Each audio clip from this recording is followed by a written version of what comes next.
what's going on YouTube? Today's video is going to be in what's in my case and what I am bringing to Vegas for the BCA tournaments. First, let's go ahead and start off with the case.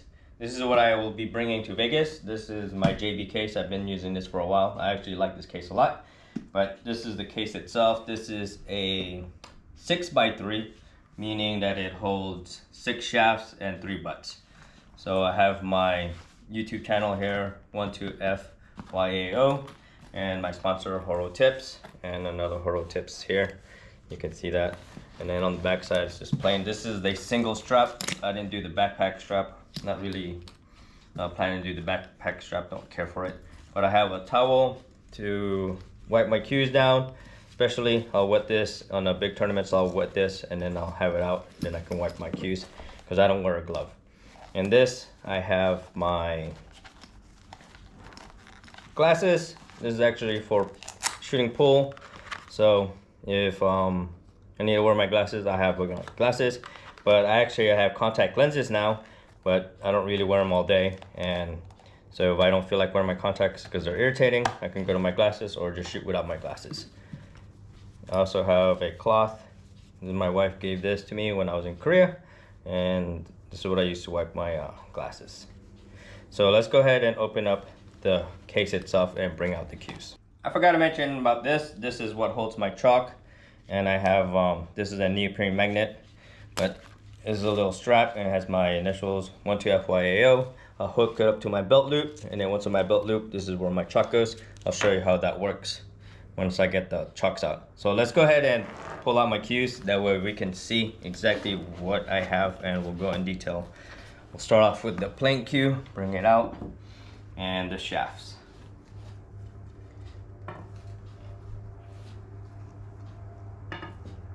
So this is my plain cue. This is the one I made. This is you can see this is curly maple, but this is torrefied.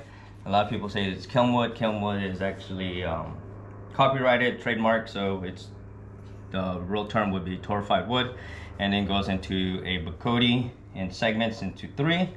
And of course I try to line up all the lines, the grains, and it goes back to the curly maple torrefied. And all the whites are aegis, and the pin itself is a copper pin. It's a radial. I just cut down the roundness. I don't like that roundness, and I make them flat. This is how I like it. It looks a little bit, to me it looks a little bit better, and it has a little bit more flair to it. But you can see how the ring work. This is a fiber ring, black, then has a copper ring, and then has another black fiber ring, and then aegis in the middle, and it continues the segment. So you can see how the grain patterns, how they meet, they all line up. And this is a one-piece cord cue. There's no pin inside in the middle between the A joint and the handle itself. So it's a one-piece maple. You can see this one's all dirty, but this is just a solid maple. It's 5/8. It's 5/8 core here, and it's a one piece, and then I flare it out into a 3/4, so 75. So this is 5/8 and this is 3/4, and it goes all the way down to the butt section where is the aegis. And of course I tap all my cues to accept the Predator bumpers for the extensions, so that I can use an extension when I need it. I hardly use the extensions, but when I need it, I have it. I'd rather have it and not use it versus when I need it and I don't have it. So let's go ahead to the shaft. This is my primary shaft. This is, as you can see, it's a lot darker as it aged, but this is also a curly maple torrefied wood. This one I also built. This is 29 inches long, and you can see the way I construct it. This is a G10, this is aegis, and this G10 is like a mushroom where it stems all the way into the shaft itself. And of course I hollow it out for low deflection. I have a clear pad just for the tips. This one's also a horotip. This one is soft, but the thing is I press all my tips to make them hard. So regards to being a soft tip, I press them on, I soak the tips, I press it, and I make them a hard consistency. That way they don't mushroom out, because I play with hard tips and that's what I like. But this is a 13 millimeter on the diameter of the tip, and you can see it's like almost like a, where it doesn't, it's not really a pro taper, but yet it's slim in the front, but it still climbs up, and then it goes into the back. This is how I build my back end of the shafts.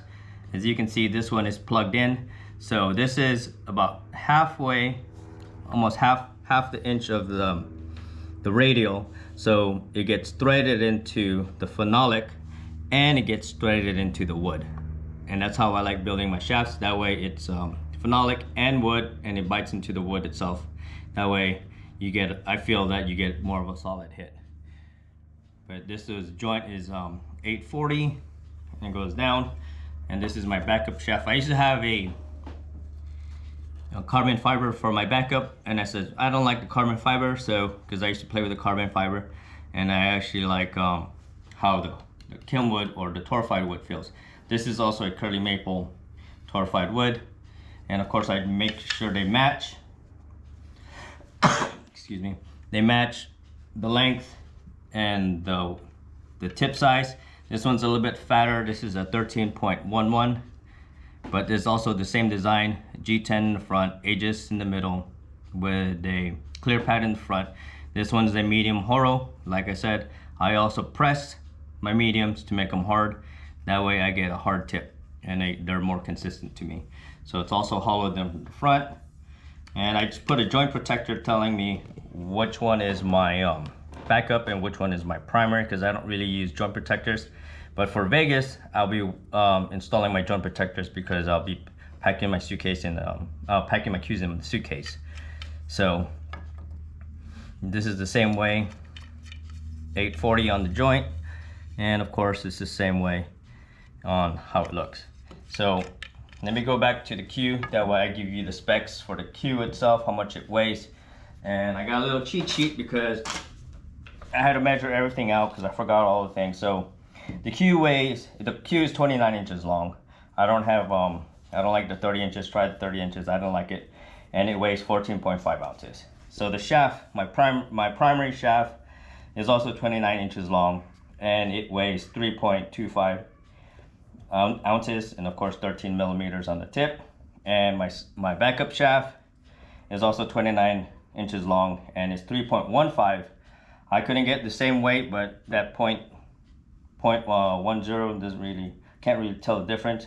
And this one is a little bit fatter. This is 13.11 millimeters. So this is my plain cue, and this is what I'll be bringing for you, and I'll be playing with these. So let's go ahead into the brake cue. So this is my brake cue, and I'll bring out the shafts.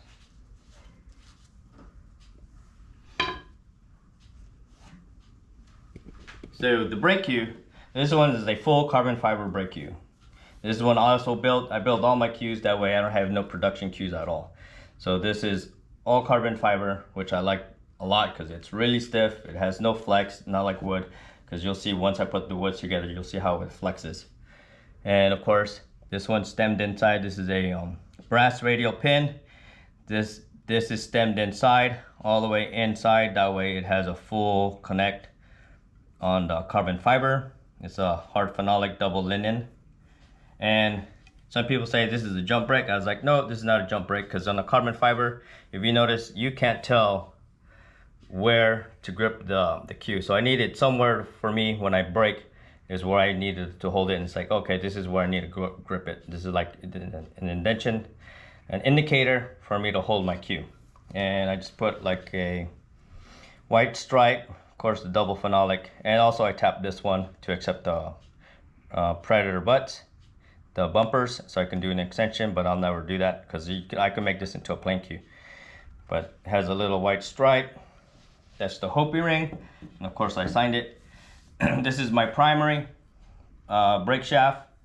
This is when I brake when I'm on the table, anywhere on the table, middle of the table, and I'm not braking on the rail. I will use this for 8-ball, 10-ball, and I don't really use it for 9-ball because I don't like using this for 9-ball. But this is a Black Storm, and you can see this is a G10. G10 goes also stemmed inside, and I made it really thin. That way it's all into the carbon, That's the G10, and then of course the Black Storm. That's the tip I use, and I love the Black Storms.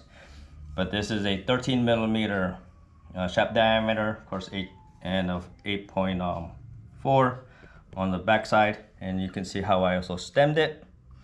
And the shaft weighs, on this one, weighs 4.15, and I forgot to tell you the weight on the butt. The butt weighs 13.8. I like a light cue when I'm braking. So this is my other shaft. This is what I use for the 9-ball brakes. Any brake I'm using on the rail, I'll use this. The reason why I like the wood shafts when I'm braking on the rail is because they flex. It's hard to flex the carbon. It feels like I'm tipping over when I try to flex the wood. So this one has a little bit more flex and it has a lot more give. But the tip diameter on this one is actually 12.8. This was actually a playing shaft, but I didn't like how the deflection on it. It had too much deflection for me, so I made it into a brake shaft, and it's like, oh, this is perfect. I'll make this into a brake shaft. But this is the same construction. This is the G10 stemmed into the wood itself. So this part is also hollow since this was a playing shaft. So this is hollow in the front, and this is actually a T34, a Java material for the white, and of course has a clear pad because I just left the clear pad. This is also a Black Storm, so I brake with all Black Storms.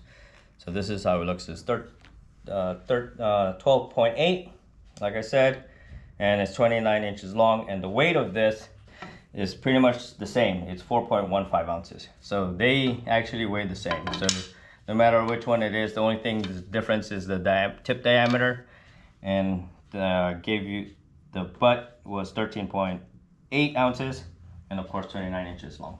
So let's go ahead into the jump cue. I'll get the small jump cue first versus my long jump cues. So this is my jump cue. What I actually like using a lot is for close-ups, because I play a lot on the 7-foot tables, and I feel that I don't need a long jump cue. But this handle is 12 inches long. Of course, this is 29 inches long. And this is a full Purple Heart. So with a brass pin for the weight in the front. I like brass because it gives it a natural weight balance to go to the front. That's the biggest thing is with having a brass pin. And of course I just regular Southwest bumper on the back. This is a Southwest style bumper, but I have a little knob so that I can hold it here. This is like how I jump. And brass pin, of course, cut in the front. Purple Heart. This one with Purple Heart, this one is not stemmed, because if you work with Purple Heart, what I noticed, they will split on you. So you need to actually have it a tenon of the Purple Heart. Then I put the G10 on top. That way it prevents it from splitting. But I jump with a Black Storm. This is a Black Storm, and the tip diameter on this one is actually small. This is actually 12.5, which I like because you can actually see it when you're actually jumping really close to a ball, versus having a fat tip on the shaft itself. So this is a little bit more pinpoint. This is what I like using the most. And the weight of this jump cue, the handle itself is 5.9 ounces, and the shaft is 5.3 ounces, and like I said, 12.5 for diameter. But so this will be what, 41 inches long, because 29 plus 12, that'll be a 41 inch, making it a legal jump cue. So this one is my other jump cue for the long jump cues. This is a 3-piece jump cue I also made. I made this one. So we'll go ahead and start off with the shaft first. That way I can give you a close detail on the carbon fiber. This is a carbon fiber. The tip diameter on this one is 14, with a Black Storm tip in the front with the G10 also stemmed inside. That way, because it's carbon fiber, you won't really getting it splitting. But this is really stiff. There's no flex on it. What I like about it is a 14 millimeter shaft. It's really fat. And of course, the way I build it is this one's much stemmed inside. It's a plug. That way it's a solid hit. And this one weighs 3.8 ounces, and it's a course 14 millimeters on the tip. But this one, I already had some of my friends, they want me to make them this cute. I said nope, I'm not gonna make it, because one, this carbon fiber was not cheap. It's not like a regular Q blank. So the price on the carbon fiber and making it, it's almost like buying a regular production Q. I was like, there's no real value on it. So that way I said, nope, I'm not gonna make it. I can make you a wood 3-piece, but I'm not gonna make a carbon fiber. But this is the carbon fiber. This is like a directional weave on it. As you can see, this one's real grippy. So when you're holding it here, it's grippy, but yet it's smooth going this way. So I made sure that I have grip when I hold it, and it goes into a brass pin. This is a double linen phenolic, and of course the little knobby here. And the total length on this one is 19.5. So when you split it, this is how it looks split. This is 15 inches long, and the weight on the handle itself is, this is 4.95 ounces. So this is almost 5 ounces, just the weight itself for this. As you can see, this is also plugged inside for how I make it. That way it's a stronger bond. And I have a mini radial, cut the front of course, because I don't like that little knob, the roundness. This one inside here is actually African blackwood. So this is not phenolic inside. The whole thing, all the way through is African blackwood. And of course, the African blackwood, this is just for decoration. It has the Hopi ring in the middle and a double linen on the back for strength. But this is what makes the weight. The weight on this one is 2.75 ounces. But this is how I build it, of course, with a Southwest style bumper and a mini radial pin, and it goes all the way about right here. That's all I need to glue it in. And you see, this is a solid piece. That way it has no flex. And I was going to do it with this one, putting a solid piece, but you didn't need it because carbon fiber is really strong. It has no flex. And the biggest thing with the carbon fiber, or having it inside, it would made it too heavy. This is already 5 ounces. So when I put it together, making it 19.5 ounces. So this is how it looks. Make sure it's all flush. And this is the jump cue itself. But I'll use this like on the big tables. I also use it on the 7 foots when I have to do a long jump. It's really accurate, has no flex, which I like about this one. Because even if this has no flex, but it has a lot of weight to get the same stiffness. You have to add a lot of wood for it. So that's why I use this one for my long jumps, and this one's for my short jumps. And that's pretty much my playing cues. So now we'll go into the case. I forgot what's inside the case. So this one, I put a little magnet here, the same neoprene. And the first thing I have are my chalks. So with my chalks, this is what I have. This is a regular Masters. And what I did, I was bored on the lay. So I turned it, made it into a circle. And then of course I just glued in a steel plate. So when I'm not playing, I'll just put the chalk here. That way I don't have it all. If I know I'm gonna play again and I go to the next table, I have the chalk available. I don't have to dig it out of my pocket. I also play with the toms. This is the toms. Also with the magnet. As you can see, this is real strong magnet, but with the strap, this is how it'll look. It'll go to the side. Once I get it to the side, it's just hanging there, and then I just pull it out. Oh, now I gotta glue this one. See, this is how strong it is with the glue. So all it is just regular glue. Once I put the super glue on it, and it'll stay. And then the biggest thing is this neoprene magnet is really strong, so you actually have to pull it down. So now I gotta glue that one, but that's how strong they are. And I won't lose my chalk. And then this is my tip shape scuffer. This is one thing about this one. A lot of people don't understand how this is used. You actually roll the tip on it, and then that's how you get your little nipples and indentions. It's like makes it into like a golf ball. You can see those little indentions, and that's how you actually use this. I got some coins.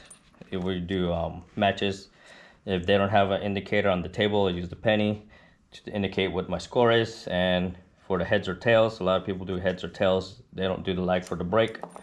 I got my name also here on the side. That way I know it's my case. Marked it in.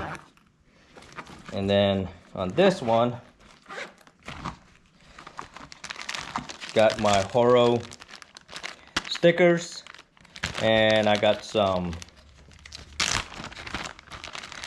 horo white storm and some black storm. So these are just for people that want to try it. Like, you know, it's like, hey, you should try the black storm. Hey, this is a good white storm for jumping. And I will sell it to them, or I'll hand it out to them. It all depends on how I feel. But in Vegas, I'll be giving out some of the black storms out and some of the white storms out. So if you see me, just approach me if I still have some. And of course, I'll be giving out some stickers in Vegas. So this one's actually what you could use in your cloth, because this is a really good adhesive on the backing on this. This is just your regular sticker. So I put it on a Ziploc bag. That way it's all nice and neat. It's not unorganized. Of course, I get my patch. So if I played my local tournaments and I don't have any of my patches, because I won't always have my patches on, and then I'll put it on my shirt just like that, and then I'll take a picture, and then that way they know I'm sponsored by horotips. So that's an easy way to do it. Got a little joint protector here. Don't really use them, but that's what I use. Don't really use this either. I actually like it, but I just don't want to forget it. That's the biggest thing, because this is actually what holds your cues. It'll be like that. It'll be placed, and then you'll have all your cues. So maybe in Vegas I'll do it. I was thinking of just drilling a hole here, put a 550 cord gut inside the little white string, and attach it to my case. That way I know I'm not going to forget this, because I do forget this. And even then I have my name, this will be donated to the BCA in Vegas, so I don't want to do that. But this one is, I got this from Nelson. This is the horotips. This is also a test cover. So what you do here is you don't actually rub the tip itself. You actually roll it again, and then it makes the indentions on the tip. And that's how it holds the chalk. Excuse me. I have a glove just in case. Don't really use it. I got this free when I signed up when I was in Vegas last year. They had a promotion. Give your information, we'll give you a free glove. It's like, let me try it. So this one's a left-handed glove. Yep, left-handed glove. So I might use it one day. It all depends on the humidity. But I always just get my towel, wipe down my cues versus just wearing a glove. I have a leather varnishing tool just to varnish my shaft itself and the tips. We'll go to this case. This is the extension. I made this extension. This is of course, a bullet style pin to accept the bump for the Predator bumpers, and just a regular Southwest back end. And if I want to make another extension, I can actually just tap this, put another Predator bumper, and then do another extension on top. But this one, forgot, a little bit over 6 inches long. I had extra wood, and I just decided to make this curly maple. I could have made another one, make it longer, but I don't really use them because I'll use the bridge. So this is how it looks. So, nope, gotta tighten that. It's coming off. That's why I don't really use it. So,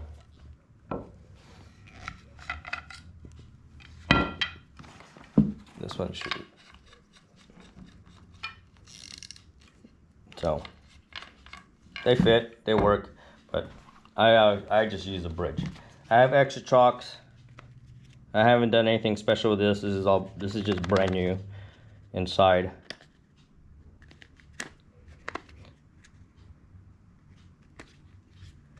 Man, this is like hard to take out.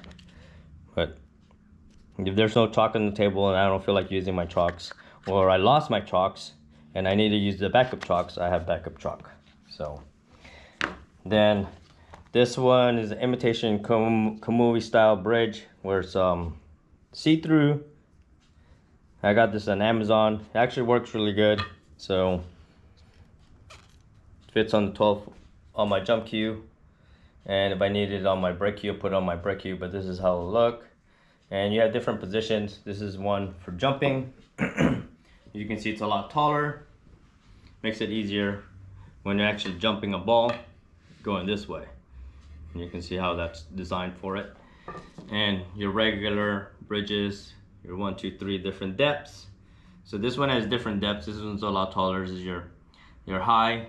If you're gonna do a top, follow, just your regular stun, and of course your draw. And it's directional. So if you want it bridging on the left and you need to do top, it'll be that way. And if it's can't go there, you flip it around and there's your top closer to your left side versus the right side. So it all depends. So the thing is, it's directional because you have to flip it around on what side you want. So this is just your regular middle, low, your draw shots, and of course your follow shots. And you have extreme draw on this side. I'll never really use that. That's like a little too extreme for me. And of course, to just cue over a ball, this is how you would do it. If you're just cueing over a ball and you're not jumping, so it's a lot easier to see. So it's a nice little bridge. I actually haven't really used it as much. I use just the regular moose head or the Batman or whatever it's available at the pool hall. And of course a little cloth to wipe down the cues, but I haven't really used it, but it's there. And this is the pocket for the jump cue. But this is what's all in my case. And now let's go ahead and I'll show you my shirts. I also want to show you the shirts I'll be wearing in Vegas. This is one of the shirts I will be wearing. I wore this last year. This is what I wore for the Scotch doubles with my partner and I. Of course, we had matching t-shirts, not required, but it just looks, I think it looks a little bit better. And of course, I have my sponsor over here, the horotips. This one had classic cues. This is the pool hall I normally play in. And this is where we had it here. You can see it a little bit better on these shirts. And of course, my last name on the back. That's the YAO. This is my last name. So this is what I'll be wearing for my single matches, 8-ball and 9-ball, because I'll be playing both. I'll be playing 8-ball and 9-ball, so I have the classic cues. This is the pool hall I play on. I bought this last year. That's why it has the BCA Vegas. I got it last year, and it has the 8-ball, 9-ball, ironically. So this is perfect. And of course the horotips on the left side. I like putting it on the left. That way you can actually see it when you're actually stroking. But this is the shirt I'm wearing. Of course, with my last name on the back. So this is for my individual matches. You don't have to move that much. So this one is what I will be wearing for my Scotch doubles. Of course, the classic cues are also on the right side on the front. Then we're doing this 8-ball Scotch doubles. And this is what I am wearing, also the horotips. And this shirt, well, let me go to my last name on the back. Last name on the back, it's big YAO. This shirt also, I'll be wearing it for the 9-ball team. So my partner and I on Scotch doubles, and we're playing with another person, the female pool player. She'll be joining us for the team match on the 9-ball. So I'll also be doing 9-ball teams. And this is what I'll be wearing. This is what I'll be wearing for my 8-ball teams.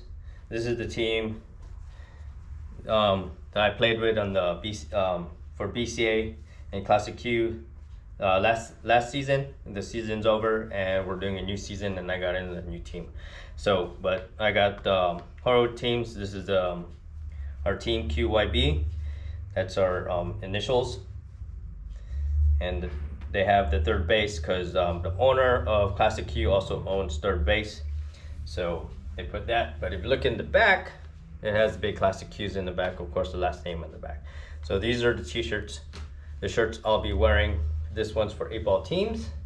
And forgot to mention, I'll be using magic racks, or not magic racks, that's also trademarked. I'll be using a template rack. This one is actually from Outsville. This is for the 8-ball. I'll be using this for 8-ball. As you can see, this is the Outsville's rack. And I got it for the 9-ball. I'll be using also a template rack when I go for my matches. And I have this one, just a little turtle rack, just for a backup, just in case I lose it. This has both. You can do the 8-ball. I can rack this into an 8-ball. So if I lose and donate this to the BCA Vegas, this gets donated. Hopefully I still have this, or I have to purchase another template rack. So, but this is what I'll be using when I use my racks for the BCA tournaments.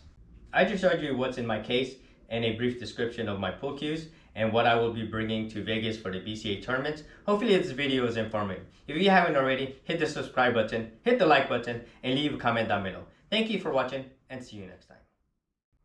Thank you for watching. Please subscribe me. Don't forget the thumbs up. Bye bye.